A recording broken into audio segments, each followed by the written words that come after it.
rendez-vous de la souveraineté nationale. Romains chapitre 8, verset 30. Et ceux qu'il a prédestinés, il les a aussi appelés. Et ceux qu'il a appelés, il les a aussi justifiés. Et ceux qu'il a justifiés, il les a aussi glorifiés. Dieu, dans sa préséance, sait de manière précise qu'il répondra affirmativement à son offre de salut, offre qui s'adresse à tous les Congolais.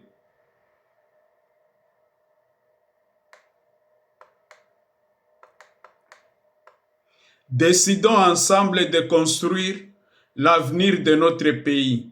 À cette nouvelle ère de l'histoire où les enjeux politiques remettent en question l'intangibilité de la souveraineté nationale et de notre intégrité nationale. Nous devons prendre conscience que notre avenir n'est pas immuable, mais dépend de nos choix et de nos actions. La République démocratique du Congo est effectivement un pays d'une grande richesse, avec une superficie de 2 345 410 km² et une population estimée à plus de 109 717 326 Congolais et Congolaises. Cependant, le pays est également confronté à de nombreux défis, notamment la guerre d'agression et la balkanisation imposée par des ennemis extérieurs, tels que le Rwanda et l'Ouganda, ainsi que certains autres pays occidentaux qui les supportent. L'exploitation des richesses minérales et des terres rares du Congo est en effet l'une des principales causes de ce conflit. Les minéraux tels que l'or, l'étain, le coltan, le cuivre, le cobalt, les diamants et le lithium sont très précisés pour l'utilisation dans l'industrialisation et de nombreux acteurs extérieurs sont prêts à tout pour s'emparer. 1 Pierre 1, chapitre 2,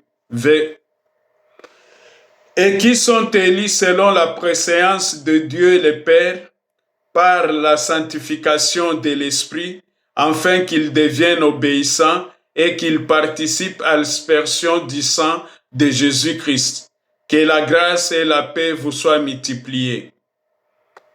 Face à la menace qui pèse sur l'avenir de notre pays, la République démocratique du Congo, les pères spirituels de la Conférence épiscopale nationale du Congo, CENCO, et de l'Église Christ au Congo, ECC, ont décidé de rassembler tous les Congolais pour trouver des solutions à la crise qui secoue notre pays depuis plus de 30 ans.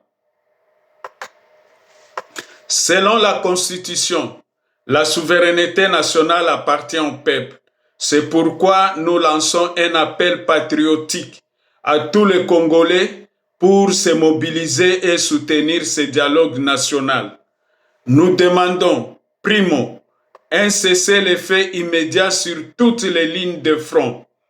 Secondo, aux jeunes Congolais de ne plus s'enrôler dans les forces armées, notamment celles dirigées par le gouvernement de Félix-Antoine Tshisekedi, l'Alliance Fleuve Congo de Corneille Nangaa et les milices du M23 de Bertrand Bisimwa.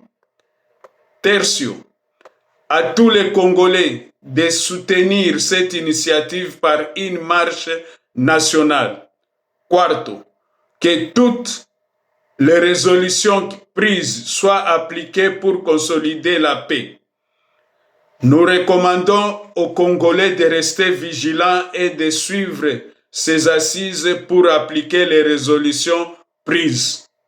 Le peuple gagne toujours. Fête à Kinshasa le 14 mars 2025. Je vous remercie.